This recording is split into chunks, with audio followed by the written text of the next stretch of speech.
4월 19일 주일 예배를 하나님 앞에 드리시겠습니다. 다 같이 일어나셔서 두 손을 들고 찬양하시겠습니다.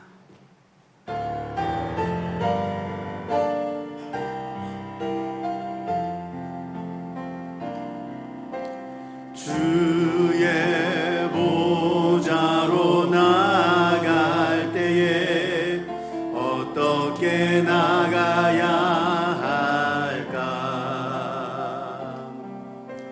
나를 구원한 주의 십자가 그것을 믿으며 가네. 자격 없는 내 힘이 아닌 오직 예수님의 보혈로 자격 없는 내 힘이 아닌 오직 예수님의 보혈로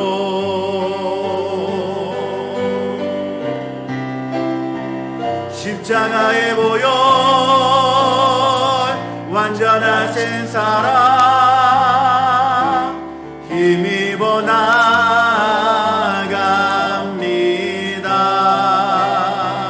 십자가의 보혈 완전하신 사랑 힘입어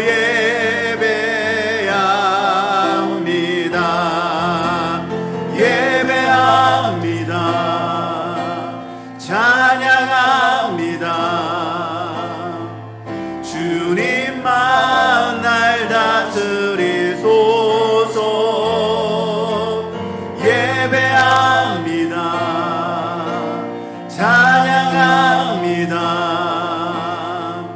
주님 홀로 높임 받으소서.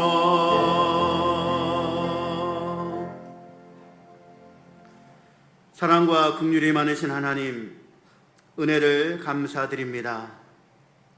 여러 고난과 환난 가운데서도 우리를 지켜주시고 보호해 주셔서 거룩한 주일 하나님 앞에 나와 오게 하시고 예배케 하시니 감사를 드립니다.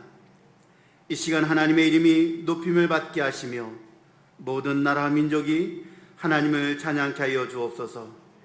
우리의 심령을 주관하여 주셔서 영과 진리로 예배케 하여 주옵소서. 홀로 영광을 받아 주시옵소서. 예수님의 이름으로 기도하옵나이다. 아멘. 찬송가 29장 하나님 앞에 찬양으로 올려드리겠습니다.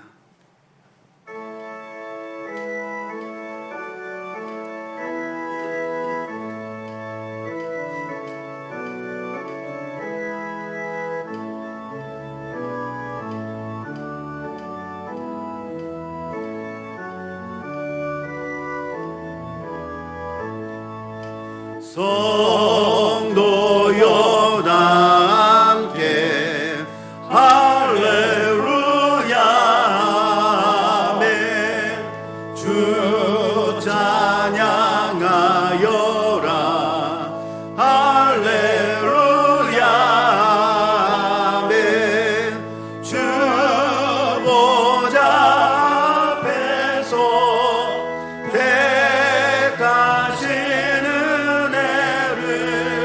다 찬양하여라 할렐루야 아멘.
교동문은 4번 시편 5편의 말씀입니다.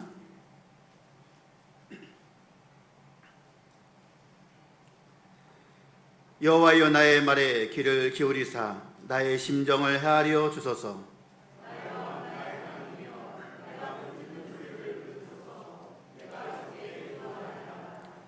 여호와여 아침에 주께서 나의 소리를 들으시리니 아침에 내가 주께 기도하고 바라리이다.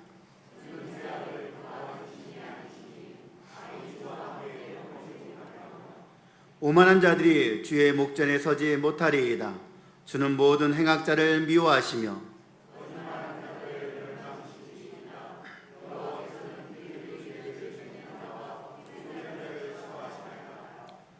오직 나는 주의 풍성한 사랑을 힘입어 주의 집에 들어가 주를 경외함으로 성전을 향하여 예배하리이다.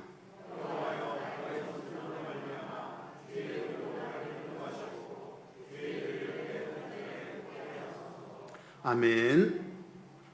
전능하사 전지를 만드신 하나님 아버지를 내가 믿사오며 그 외아들 우리 주 예수 그리스도를 믿사오니 이는 성령으로 잉태하사 동정녀 마리아에게 나시고 본디오 빌라도에게 고난을 받으사 십자가 못 박혀 죽으시고 장사한 지 사흘 만에 죽은 자 가운데서 다시 살아나시며 하늘에 오르사 전능하신 하나님 우편에 앉아 계시다가 저리로서 산자와 죽은 자를 심판하러 오시리라. 성령을 믿사오며 거룩한 공효와 성도가 서로 교통하는 것과 죄를 사하여 주시는 것과 몸이 다시 사는 것과 영원히 사는 것을 믿사옵나이다. 아멘. 다 같이 자리에 앉으셔서 찬송가 446장 하나님 앞에 올려드리겠습니다.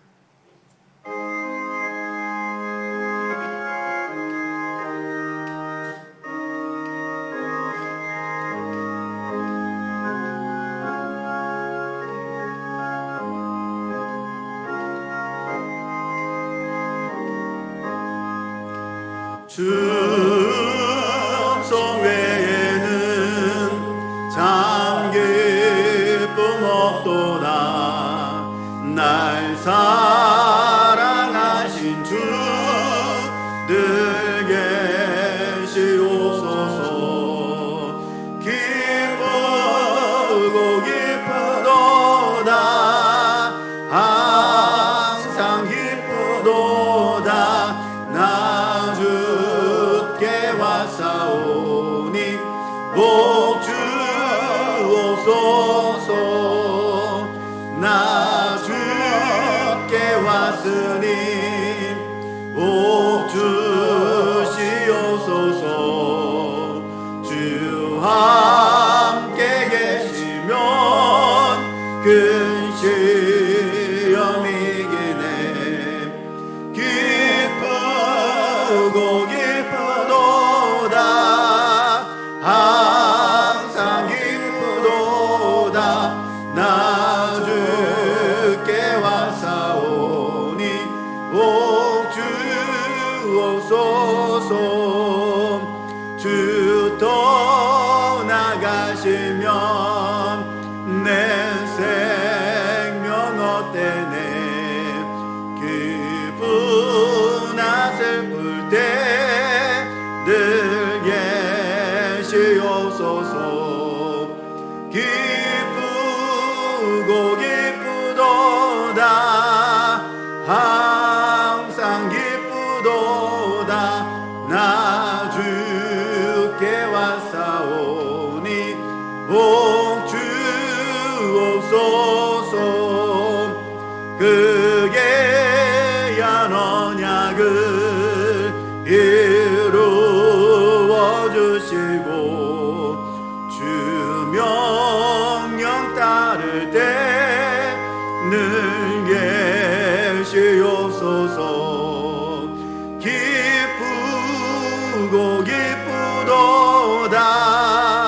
항상 기쁘도다. 나 주께 왔사오니 복 주옵소서.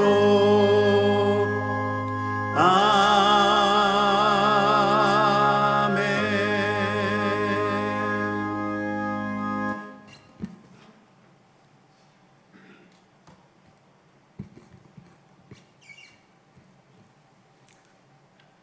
거룩하신 하나님, 은혜 감사합니다. 감히 하나님 앞에 나아갈 수 없는 전적으로 타락한 우리의 모습이지만 옛 아담의 가죽옷을 우리에게도 지어 입히시고 길이요 진리요 생명이신 예수 그리스도의 십자가 사랑으로 다시금 하나님의 은혜 가운데 살아갈 수 있도록 힘주시고 소망 주시는 하나님, 그 사랑과 은혜에 감사드립니다. 하나님 아버지, 코로나19로 인해 세상이 많이 변했습니다.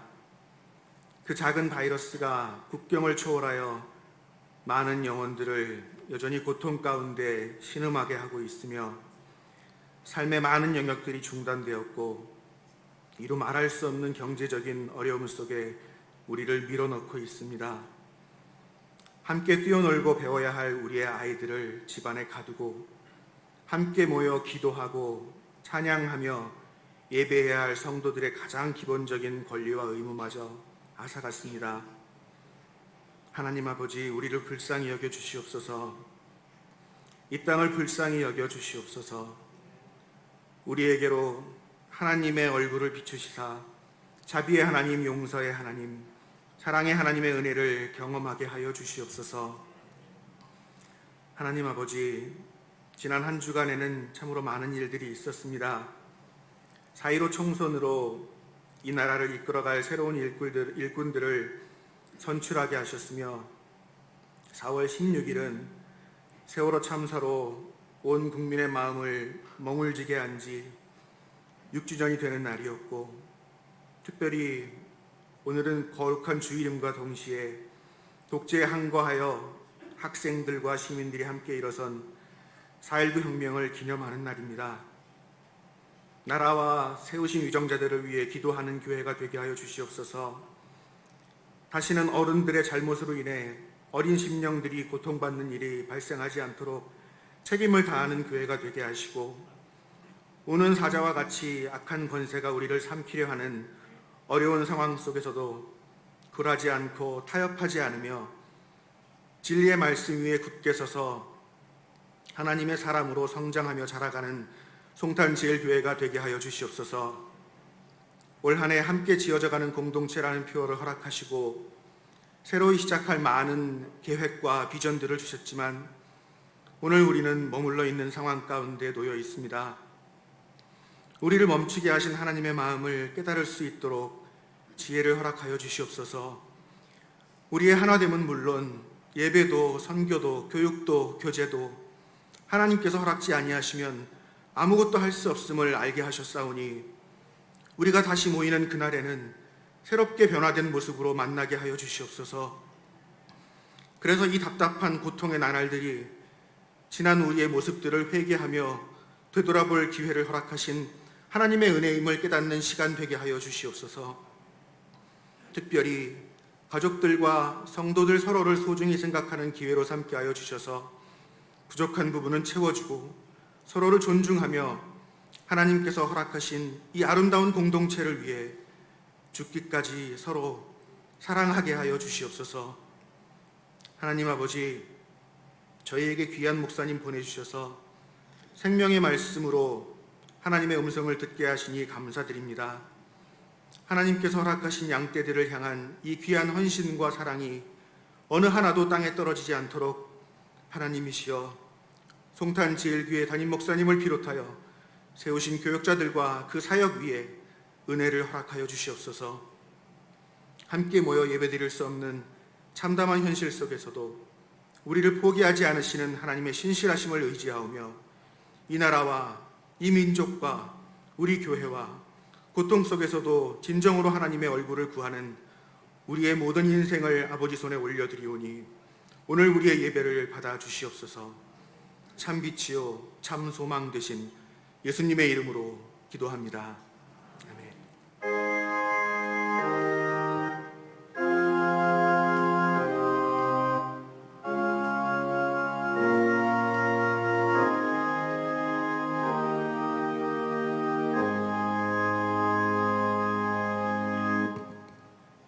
다 같이 자리에서 일어나셔서 찬송가 216장 4절과 함께 봉헌하시겠습니다.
가운데서도 우리를 지키시는 하나님 감사합니다.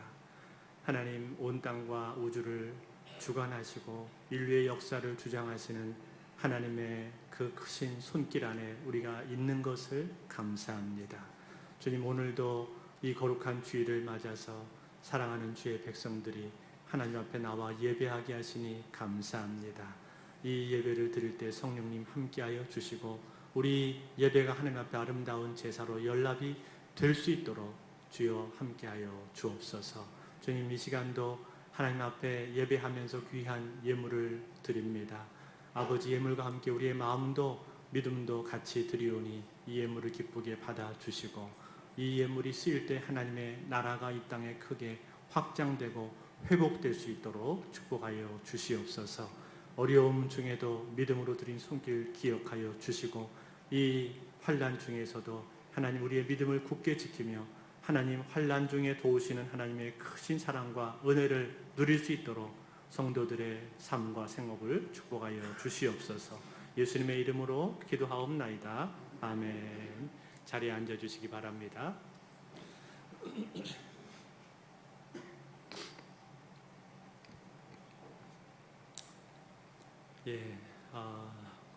코로나가 많이 잠잠해지고 있는 것 같습니다. 어제 그 신문 보니까 이제 확진자 숫자가 10명대로 줄어들었다는 그런 뉴스를 봤는데 참 반가운 소식인 것 같고 저희가 끝까지 안심할 수는 없습니다만 그래도 참 조금씩 이제 저희가 모일 수 있는 날이 가까워져 오고 있는 게 아닌가 하는 생각이 들어서 참 감사한 마음이 듭니다. 그래서 이번 주까지도 저희가 이렇게 영상으로 예배를 드립니다만 이제 사회적 거리두기가 나라에서 정한 것은 오늘까지인데 좀 더 두고 봐야 되겠습니다만 저희가 다음 주일에는 그래도 함께 모일 수 있지 않을까라고 생각하고 있습니다. 저희가 조금 더 상황을 추이를 보고 또 다시 공지를 해드리겠습니다. 문자로 연락을 해드릴 테니까 잘 보시고 돌아오는 주일날은 저희가 1, 2부에 함께 나와서 성도님들 함께 예배할 수 있으면 참 좋겠습니다. 이 시간에도 각 가정에서 예배하고 계신 우리 성도님들 인터넷 예배지만 또 예배 순서를 거룩함으로 잘 참여하시고 또 가족들과 서로 사랑과 또 은혜를 나누는 시간들이 되셨으면 좋겠습니다. 또 새벽 기도회는 계속 지금 진행 중에 있습니다. 주중에 다른 모임 또 주일 모임은 저희가 다 같이 모이지 못하지만 새벽 예배는 계속 되고 있으니까요. 또 새벽에는 또 저희가 많이 모이시는 게 아니기 때문에 간격을 잘 유지하고 또 열 체크까지 이렇게 하면서 하고 있습니다. 그래서 기도하기 원하시는 분들은 새벽 5시에 나오셔서 같이 기도하시면 좋겠습니다. 헌금은 교회 계좌로 보내주시면 감사하겠습니다. 우리 여순초 권사님께서 췌장암이 발병되셨는데 지금 입원해 계십니다. 우리 권사님을 위해서 많이 기도해 주시면 감사하겠습니다.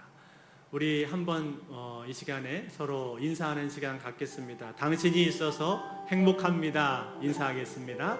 당신이 있어서 행복합니다.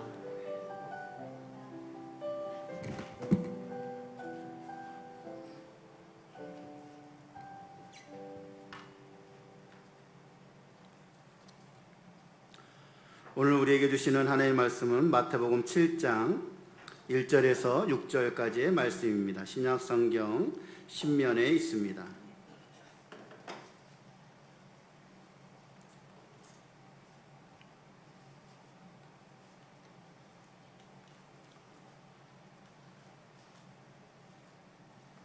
제가 봉독을 해드리겠습니다. 비판을 받지 아니하려거든 비판하지 말라. 너희가 비판하는 그 비판으로 너희가 비판을 받을 것이요 너희가 헤아리는 그 헤아림으로 너희가 헤아림을 받을 것이니라. 어찌하여 형제의 눈 속에 있는 티를 보고 내 눈 속에 있는 들보는 깨닫지 못하느냐. 보라, 내 눈 속에 들보가 있는데 어찌하여 형제에게 말하기를 나로 내 눈 속에 있는 티를 빼게 하라 하겠느냐. 외식하는 자여, 먼저 내 눈 속에서 들보를 빼어라. 그 후에야 밝히 보고 형제의 눈 속에서 티를 빼리라.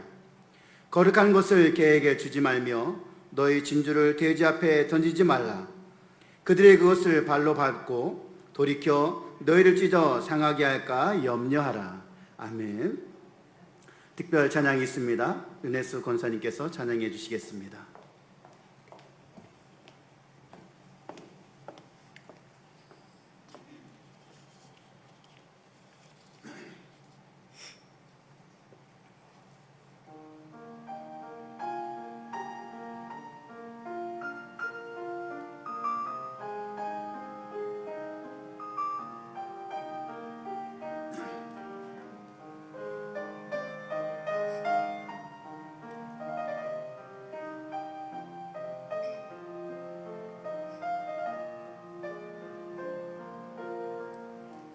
참 좋으신 주님 귀하신 나의 주 늘 가까이 계시니 나 두려움 없네 내 영이 고날 때 내 맘 낙심될 때 네 품에 안기라 주님 말씀하셨네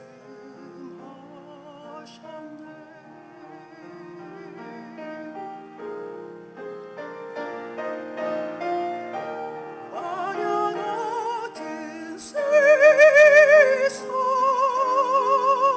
주 모르지 않아 주의 인도하심 날 강건케 하시며 주의 사랑 아래서 살게 하소서 주 모르지 않으리 영원토록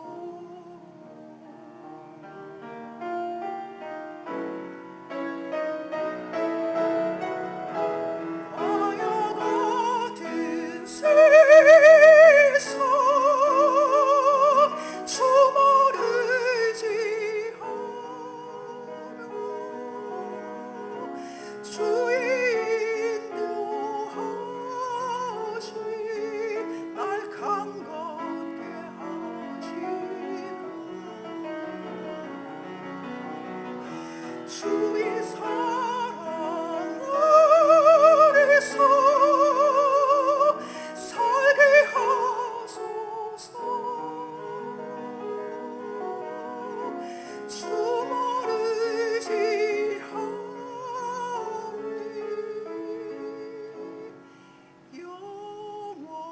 영원토록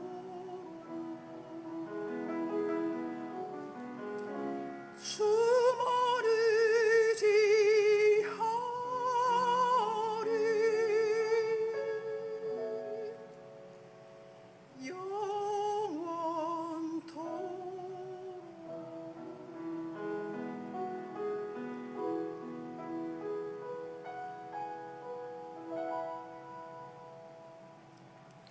아멘. 홍일곤 한임 목사님 나오셔서 비판하지 말라라는 제목으로 말씀을 전해 주시겠습니다.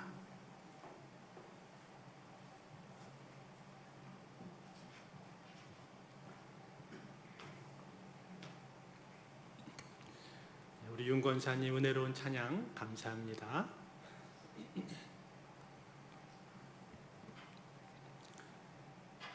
국회의원을 뽑는 4.15 총선이 끝났습니다. 여대 야소에 흔치 않은 상황이 되었습니다. 여당은 책임이 무거워졌고 야당은 다시금 진영을 새롭게 정비해서 쇄신해야 될 필요를 안게 되었습니다. 이번 총선에 나온 후보자들의 이 연설과 유세 장면들을 보면서 과거보다는 그래도 네거티브가 좀 줄어들었구나 하는 생각이 들었습니다만, 그래도 여전히 상대 후보에 대해서 거친 말들이나 비난, 또 깎아내림, 흑색 선전 등 각종 비판이 난무하는 모습들을 보게 됩니다. 그런데 여러분, 이러한 비판이라고 하는 것은 꼭 이처럼 국회의원이라든지 유명한 사람들만의 일은 아닙니다. 우리 일상 가운데서도 아주 자주 접하게 되는 일입니다. 누군가 다른 사람들에 대한 비난, 험담, 판단, 중상모략, 이런 것들은 늘 우리 삶 가까이에 있는 일들입니다. 예수님께서는 앞서 마태복음 6장에서 우리가 그리스도의 제자로서 어떻게 살 것인가, 제자도의 핵심을 말씀을 하셨습니다. 그것은 구제와 기도와 금식에 있어서는 외식하지 않는 것이고, 또 하나님과 재물을 겸하여 섬기지 않고 오직 하나님만을 주인으로 섬기는 것이고, 그렇기 때문에 이 땅의 것들에 연연해 하거나 염려하지 않고 먼저 그의 나라와 그의 의를 구하는 삶이었습니다. 이제 6장을 마치고 7장에 들어오면서 주님은 우리 그리스도인의 삶 가운데서 공동체 안에서의 관계 문제들을 다루고 계십니다. 관계 가운데 가장 첫 번째 대두되는 문제가 무엇인가? 바로 비판에 관한 문제입니다.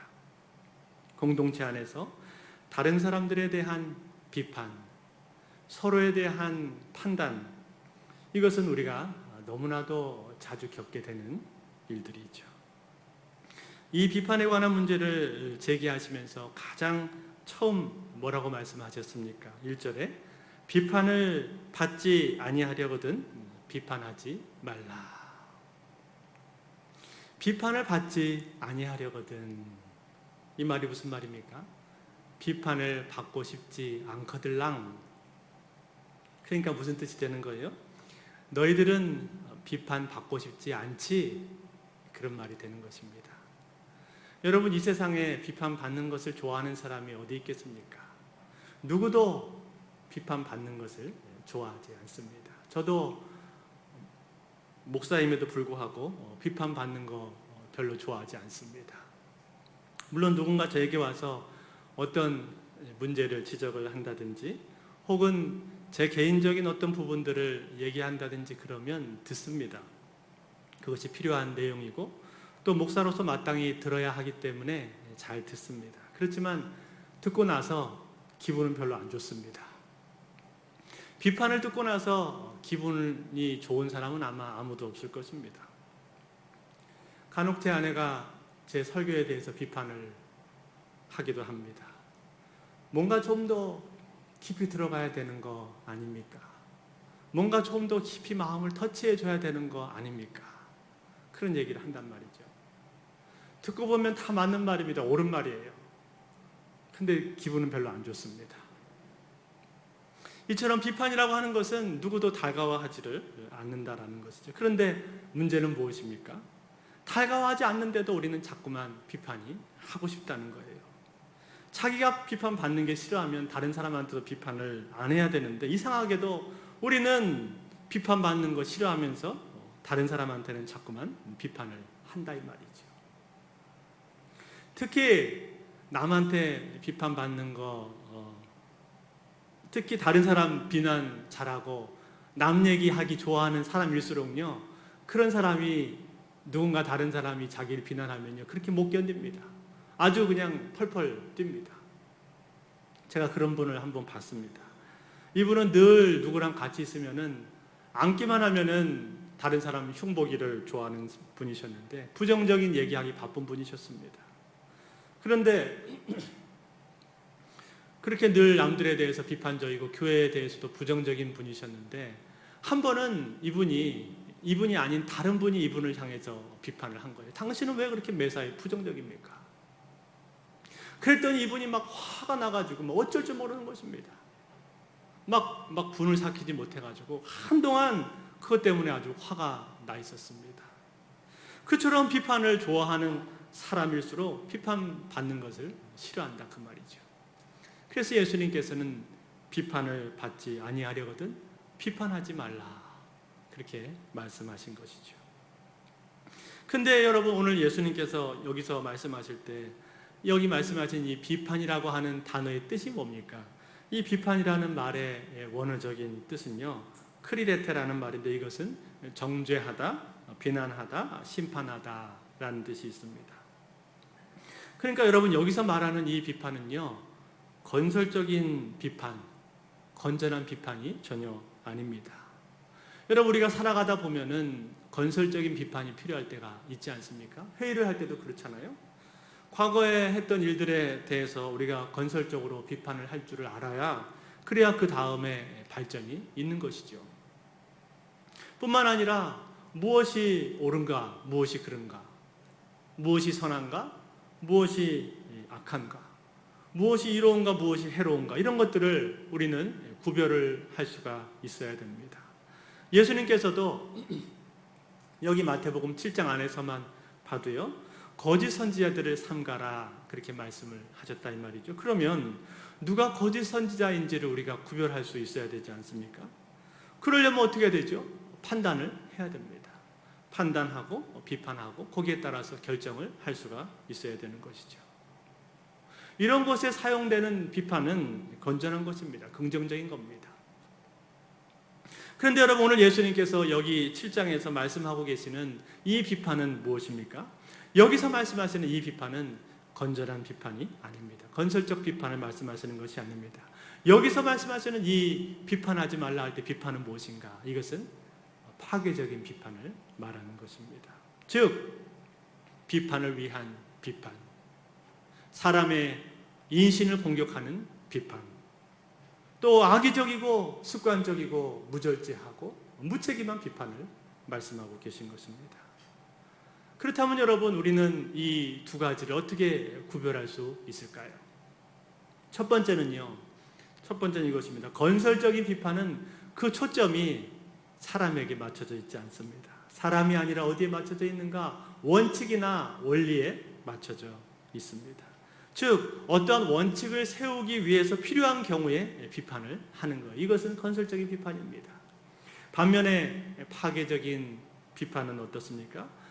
그 포커스가요 사람에게 맞춰져 있습니다. 그래서 이 비판은 쉽게 인신공격으로 가버리고 금방 다른 사람을 정죄하는 쪽으로 가버린다 이 말이에요. 이것은 파괴적인 비판입니다. 두 번째 건설적인 비판은 그 비판의 대상인 그 사람하고만 만나서 단둘이 얘기를 합니다. 반면에 파괴적인 비판은 어떤가? 그 사람하고 만나는 게 아니라 그 사람이 아닌 다른 사람들 앞에서 제3자들 앞에서 비판을 합니다. 이것은 전혀 건설적이지 않고 건강한 것도 아닙니다. 그런가 하면 세 번째로 건설적인 비판은 그 사람하고 단둘이 만나서 얘기하는 그 순간에도 그때도 그 얘기하는 태도가 사랑의 마음으로 부드럽고 온화한 마음으로 그리고 조심스러운 태도로 얘기를 합니다. 그 한마디를 꺼내기 위해서 많은 기도와 준비를 하고 그 자리에 오는 거예요. 여러분 그런 말이 있지 않습니까? 한 가지 단점을 지적을 하기 위해서는 10가지를 칭찬을 하라. 그런 말 있지 않습니까? 여러분 왜 그런 거예요? 그 사람이 그 말을 듣고 실족하거나 낙심하지 않도록 하기 위해서 그런 겁니다. 낙심하지 않도록 하기 위해서는 그가 현재 잘하고 있는 일들에 대해서 여러 가지를 먼저 얘기를 해줘야 된다는 거예요. 충분히 칭찬을 해줘야 그래야 그 사람 마음이 이제 안심이 된 상태에서 그런데 당신이 이것은 좀 고쳤으면 좋겠습니다. 이 부분은 좀 보완해 줬으면 좋겠습니다. 라고 얘기하면 그거를 받아들일 수 있다는 거예요. 이것이 바로 건강한 비판, 건설적인 비판입니다. 반면에 파괴적인 비판은 어떻습니까? 그런 것들에는 전혀 관심이 없습니다. 그런 것에서는 전혀 아랑곳하지 않고 아주 싸납고 차갑고 싸늘한 태도로 말을 합니다. 또 어떤 경우에는 막 말을 하면서 자기 감정을 막 폭발을 시켜버립니다. 그것은 전혀 긍정적인 결과를 가져오지 못합니다. 이것은 파괴적인 비판입니다. 자, 그렇다면 여러분, 예수님께서 이러한 비판, 즉 파괴적인 비판을 하지 말라고 말씀하시는 결정적인 이유가 무엇입니까? 그것이 오늘 본문에 나와 있습니다. 오늘 본문 2절에 그 첫 번째 이유가 나와 있습니다. 2절을 한번 같이 읽어볼까요? 시작. 너희가 비판하는 그 비판으로 너희가 비판을 받을 것이요 너희가 헤아리는 그 헤아림으로 너희가 헤아림을 받을 것이니라. 여러분, 이 말은요, 얼핏 보면은 내가 누군가를 비판하면은 그 사람이 나를 비판할 것이기 때문에 그러니까 비판하지 말아라, 그렇게 말하는 것처럼 그렇게 들립니다. 여러분, 물론 그런 요소와 그런 경우가 없는 것은 아닙니다. 자주 그런 경우가 있습니다. 그렇지만 여기서 예수님께서 말씀하시는 이 말씀의 핵심 의도는 그게 아닙니다. 예수님께서 지금 말씀하고 계시는 이 핵심 의도는 무엇이냐면은 너희가 비판을 받고 너희가 헤아림을 받는다고 할 때 그 비판하시고 헤아리시는 그 주체가 누구냐는 거예요. 그 주체는 바로 하나님이시다라는 것입니다. 하나님께서 우리를 비판하시고 우리를 헤아리신다, 그런 말이에요. 만약에 내가 다른 사람을 향해서 내 잣대를 가지고 마음대로 재단하고 비판하고 그러면 하나님께서 똑같은 잣대로 나를 비판하신다는 말이에요. 네가 뭔데 감히 함부로 그 사람을 비판한단 말이냐. 네가 뭔데 하나님의 자리에 앉아서 하나님 노릇을 하고 있단 말이냐. 그러면서 하나님께서 똑같은 잣대로 나에게 대하실 거다, 그 말이에요. 그러니까 여러분, 우리가 함부로 비판할 수가 없다는 말이죠. 두 번째, 예수님께서 이러한 비판을 하지 말라고 하시는 두 번째 이유가 있습니다. 두 번째 이유는 3절과 4절에 나왔습니다. 3절과 4절을 같이 한번 읽어보겠습니다. 시작. 어찌하여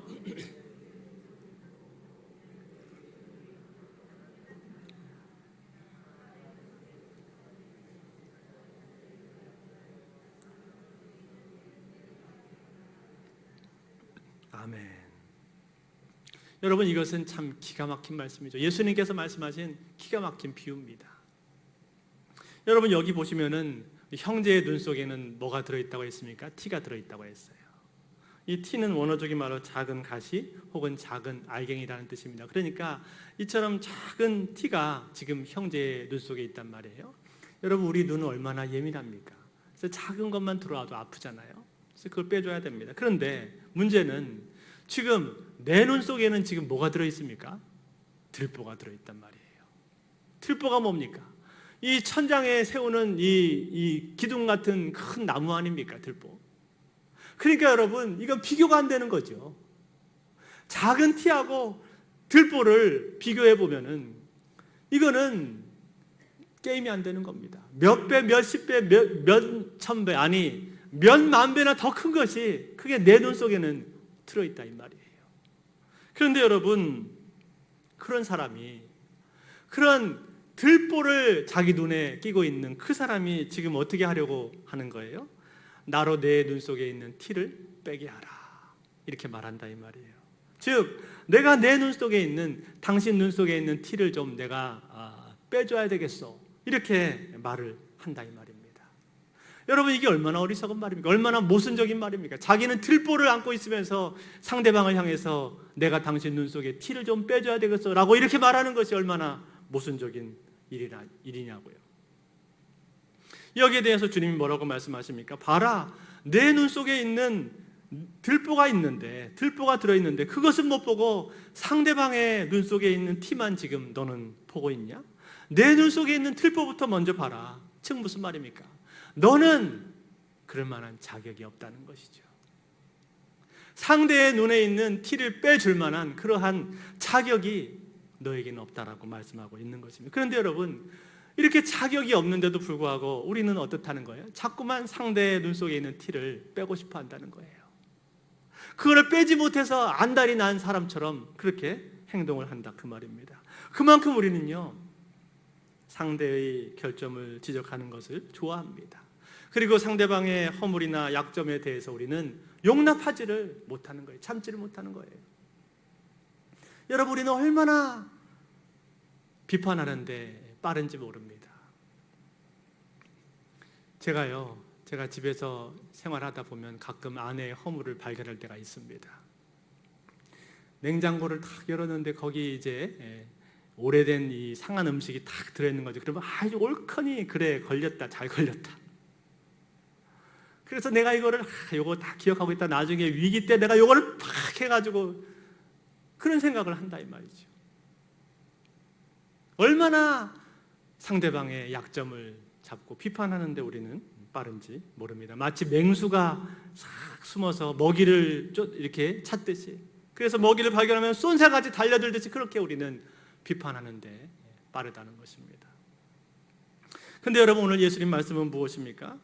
예수님의 말씀은 정작 우리 눈에는 뭐가 들어있다고 말씀하시는 거예요? 정작 우리 눈에는 들보가 들어있다는 거예요.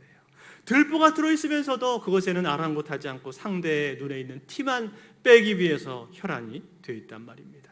그러니까 여러분, 우리가 얼마나 비열한 것입니까? 얼마나 비열하고 얼마나 모순적인 사람이냐 이 말이에요. 만약에 우리가 양심이 있다면 여러분, 우리가 어떻게 해야 됩니까? 나부터 좀 돌아봐야 되죠. 근데 여러분, 나한테는 어떻습니까? 나한테는요 한없이 관대합니다. 그리고 나에 대해서는요 아주 낙관적이에요. 그래서 자기한테는 이렇게 말합니다. 나는 괜찮아. 나는 금방 좋아질 거야. 지금 좀 부족해서 그렇지 나는 금방 괜찮아질 거야. 나아질 거야. 이렇게 자기한테 얘기한다 이 말이에요. 그러면서 상대에게는 뭐라고 말합니까? 너는 도대체 왜 그러냐? 너는 왜 그 모양이냐? 너는 왜 그거밖에 안 되냐? 넌 또 그랬냐? 그렇게 상대방을 향해서는 비판을 해댄단 말이죠. 다른 사람을 향해서는 전혀 측은지심이나 자비심이 없습니다. 전혀 관대하지 않습니다. 그러면서 곧바로 나는 비판의 길을 향해서 달려가 버린다라는 것이죠. 이것이 우리의 모순입니다.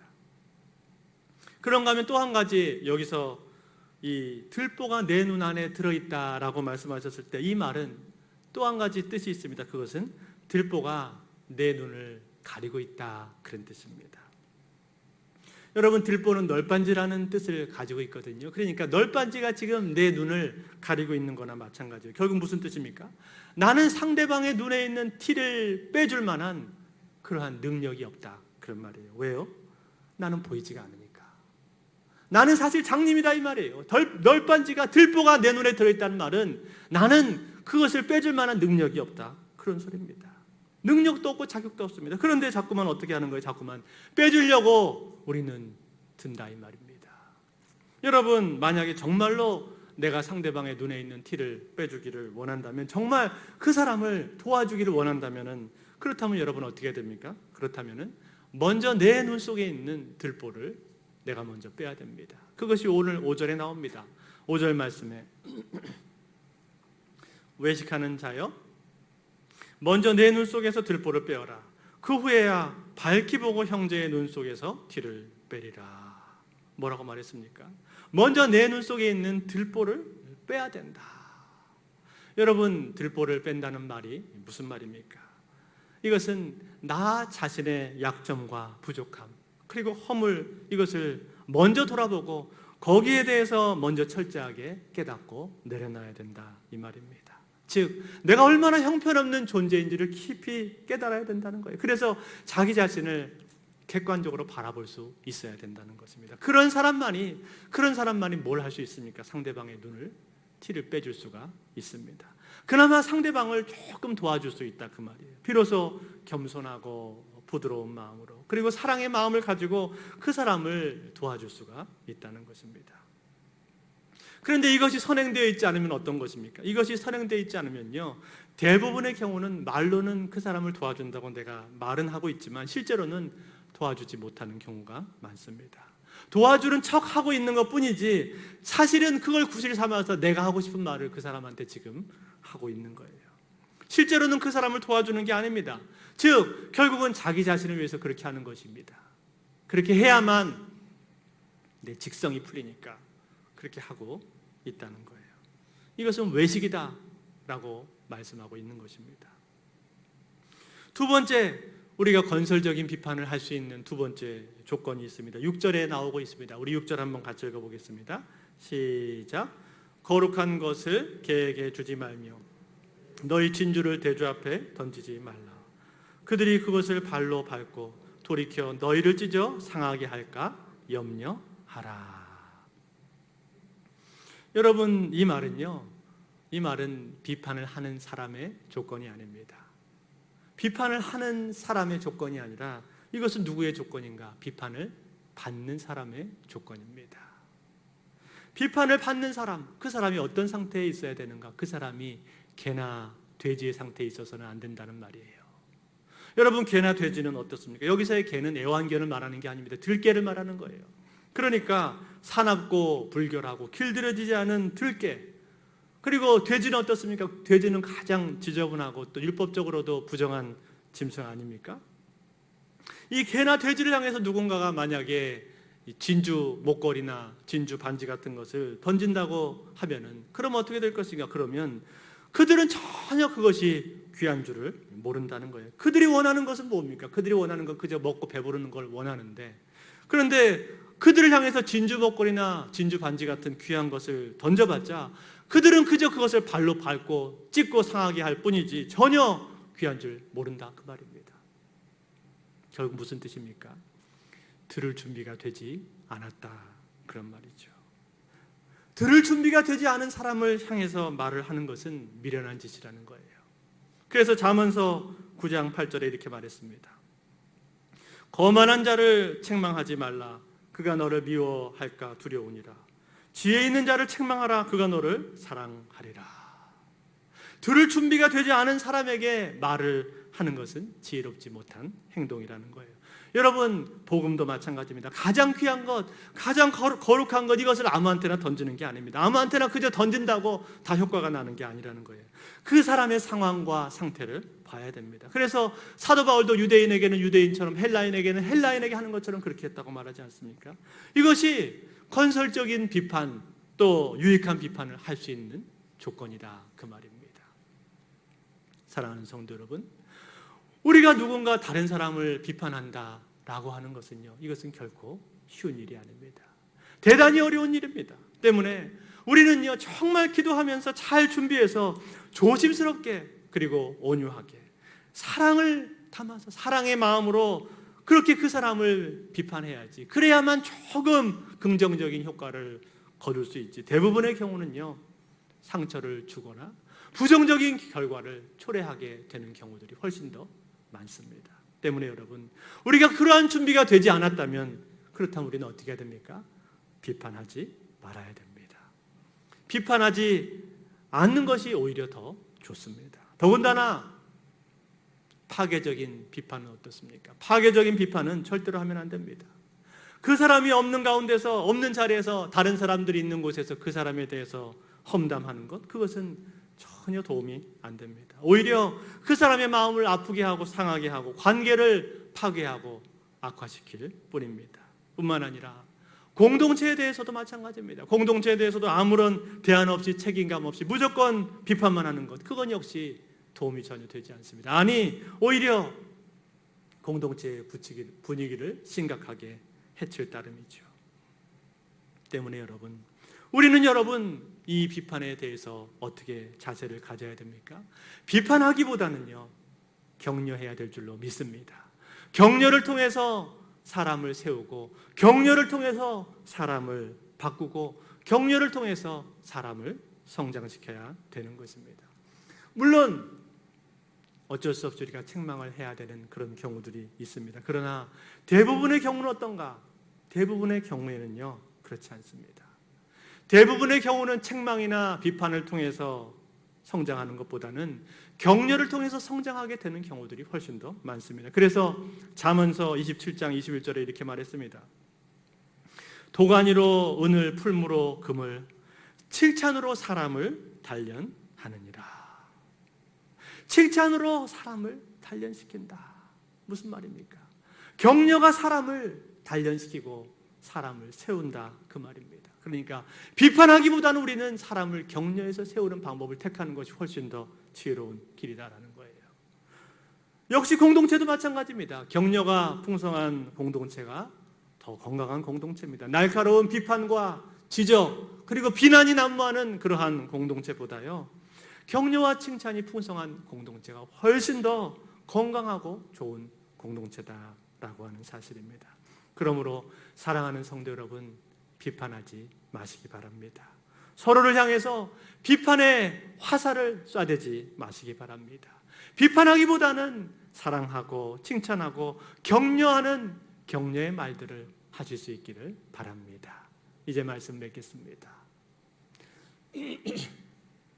여러분, 우리는 평균 하루에 25,000에서 3만 마디의 말을 하면서 살아간다고 합니다. 그 수많은 말들, 내 입에서 나가는 그 많은 말들이 다 허공에서 사라져 버리는 것이 아닙니다.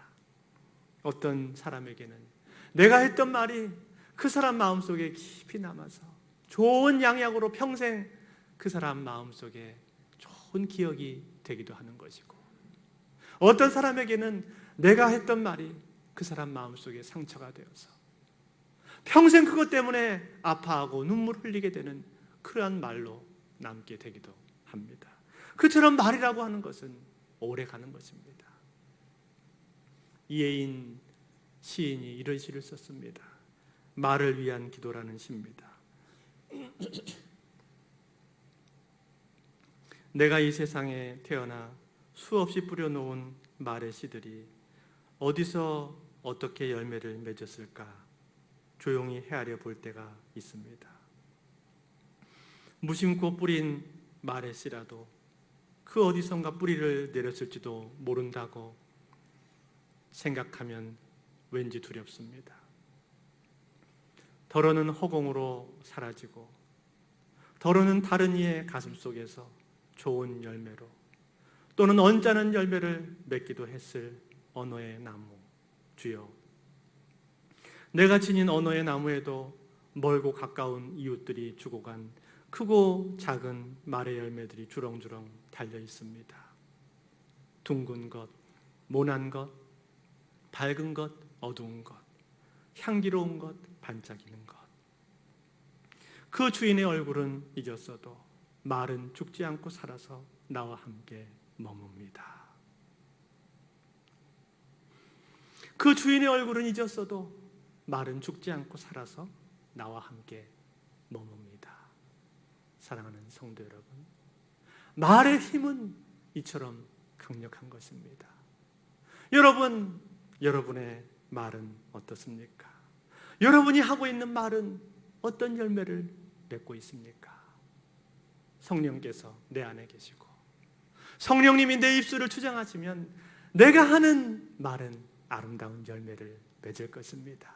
사랑의 열매, 실약의 열매, 화평의 열매, 오래 참음, 자비, 양선, 충성, 온유, 절제, 이와 같은 아름다운 성령의 열매를 맺을 것입니다. 그러나 성령께서 내 안에 계신데도 불구하고 성령의 통제를 따르지 않고 함부로 내 입을 열고 함부로 내 혀를 굴린다면 그러면 내가 맺는 열매는 성령의 열매가 아닐 것입니다. 사랑하는 성도 여러분, 우리는 과연 내 말을 통해서 어떤 열매를 맺고 있습니까? 사람을 살리는 아름다운 성령의 열매를 맺고 있습니까? 아니면 사람에게 상처를 주고 사람의 영혼을 죽이는 그러한 악한 열매를 맺고 있습니까? 오늘 주께서 하시는 이 말씀을 들으면서 바라기는 저와 여러분이 내가 하는 모든 말들을 통해서 아름다운 성령의 열매를 맺으실 수 있기를 바랍니다. 그러기 위해서 다른 사람들을 비판하기보다 다른 이들의 단점과 약점을 먼저 보고 그것을 지적하기보다 다른 사람들의 장점을 먼저 보고 좋은 면들을 먼저 바라보고 그리고 그 사람을 칭찬해주고 격려함으로 말미암아서 사람을 바꾸고 세우는 그러한 진정으로 아름다운 열매들을 맺으시는 저와 여러분 되실 수 있기를 우리 주 예수 그리스도의 이름으로 축원드립니다. 우리 이 시간 주신 말씀을 기억하면서 같이 찬양하겠습니다. 형제의 모습 속에 보이는 하나님 형상 아름다워라, 이 찬양 우리 같이 함께 고백하겠습니다.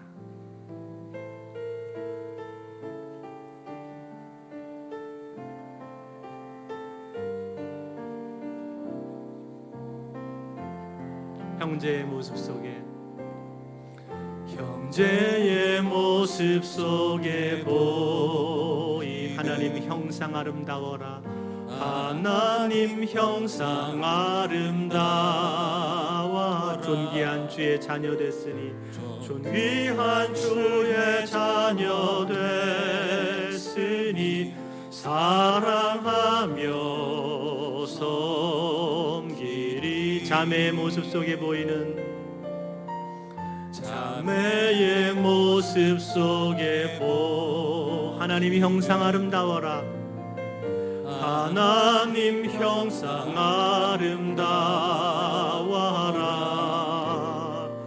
존귀한 주의 자녀 됐으니 사랑하며서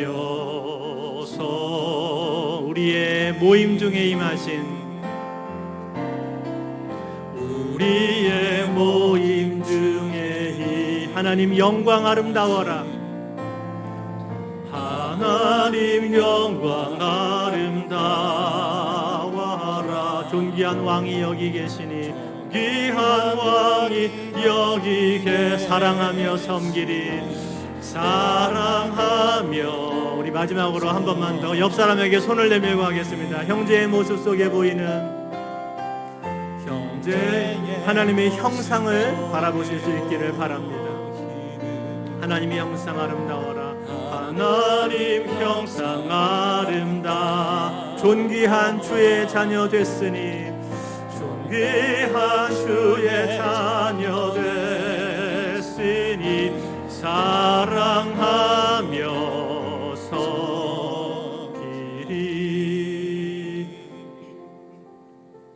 주 안에 사랑하는 여러분, 이 시간에 내가 하는 말들을 한번 생각해 보십시다. 내가 하는 말은 어떤 말입니까? 사람들을 비판하고 비난하고 깎아내리고 또 지적하고 단점이나 흠을 찾고 그런 말은 아닙니까? 내 입에서 나가는 말들이 정말 아름답고 사람을 격려하고 사람을 세우고 사람을 축복하고 그런 말들을 하고 있습니까? 만약에 그런 말이 아니라 나도 모르는 새 자꾸만 다른 사람을 지적하고 책망하고 그리고 비판하려고 들고 단점과 허점을 찾으려고만 드는 그러한 내 모습이라면 우리 이 시간에 먼저 하나님 앞에 회개하기를 원합니다. 하나님, 비판하지 않기를 원합니다. 주님, 비판하지 않기를 원합니다. 주님, 내 입에서 나가는 말들이 다른 사람을 비판하고 깎아내리고 험담하고 그리고 지적하는 영혼을 죽이는 그런 말이 되지 않게 하여 주시고, 주님, 내 입에서 나가는 말들이 다른 사람을 격려하고 칭찬하고 또 사람을 세울 수 있는, 사람의 영혼을 살릴 수 있는 그러한 아름다운 말들이 될 수 있도록 도와주시옵소서. 주님, 날마다 내 입에서 나가는 수없이 많은 말들을 통해서 그 말이 영혼을 살리고 생명을 살리고 사람을 세울 수 있는, 공동체를 세울 수 있는 그러한 아름다운 말들이 날마다 나갈 수 있도록 주여 내 입술을 주장하시고 성령께서 내 입을 통제하여 주시옵소서. 하나님이 기뻐하시는 말들만 하는 나의 입과 혀가 될 수 있도록 주여 역사하여 주시옵소서. 한번 같이 기도합니다. 기도하겠습니다. 하나님 아버지, 그렇습니다. 나 자신의 모습을 돌아봅니다. 주님, 내 입에서 나가는 말들이 어떤 말들인지를 돌아볼 때 아버지 참 부끄럽습니다. 하나님, 사람을 격려하고 칭찬하고 세우고 영혼을 살리는 그런 말이 아니라 하나님, 내 입에서 나가는 말들이 사람을 자꾸만 지적하고 깎아내리고 비판하려고 드는 그런 말들이 아버지 내 입에서 많이 나갔던 것 주여 용서해 주시옵소서. 내 마음속으로 다른 사람들을 끝없이 판단하고 비판했던 것 주여 용서해 주시옵소서. 하나님 아버지, 오늘 주님 말씀하십니다. 비판하지 말라, 비판받지 아니하려거든 비판하지 말라 주여 말씀해 주셨는데, 하나님, 오늘 내 혀의 생활을 다시 한번 돌아보며 내 말의 생활을 돌아볼 때 아버지 하나님, 아버지 내 입술을 주장해 주셔서 성령께서 내 입술을 통제하여 주시고 하나님 앞에 아름다운 말, 격려의 말, 사랑의 말 해갈 수 있도록 아버지 역사하여 주시옵소서. 하나님 아버지, 오늘 하나님 앞에서 내 언어 생활, 내 입술의 생활, 내 말을 돌아보게 하셔서 감사합니다. 비판하지 말라 주님 말씀해 주셨는데 주님, 내 입에서 나가는 여러 말들, 아버지 하나님, 내가 하는 모든 습성들이 사람들을 칭찬하고 격려하고 세우기보다 다른 사람들의 허물을 먼저 보고 단점을 먼저 보고 그것을 지적하고 비판했던 주님, 내 모습을 봅니다. 주여 용서해 주시옵소서. 하나님, 내 입에서 나갔던 악한 말들을 주여 용서해 주시옵소서. 하나님, 오늘 주께서 하시는 이 말씀을 듣고 다시 한번 내 마음으로 결심합니다. 주님, 다른 사람의 단점과 약점과 허물을 먼저 보지 말게 해 주시고 다른 이들의 장점과 좋은 면들을 먼저 볼 수 있도록 주님, 내 눈을 바꿔 주시옵소서. 주님, 그래서 비판이 아니라 그들을 먼저 격려하고 칭찬하고 그렇게 함으로 인해서 사람을 세우는, 생명을 살리는 그러한 말들이, 그러한 언어 생활이 될 수 있도록 주님, 나의 언어 생활을 축복하여 주시옵소서. 이제는 우리 주 예수 그리스도의 은혜와 하나님 아버지 무한하신 사랑과 성령님의 교통하심이 비판하기보다 다른 사람을 격려하고 칭찬함으로 말미암아서 사람을 세우고 사람을 살리기를 소원하는 이 자리에 모인 모든 심령들 위에, 각 가정에서 예배하는 모든 주의 자녀들 위에 이제로부터 영원토록 함께 계실지어다. 아멘.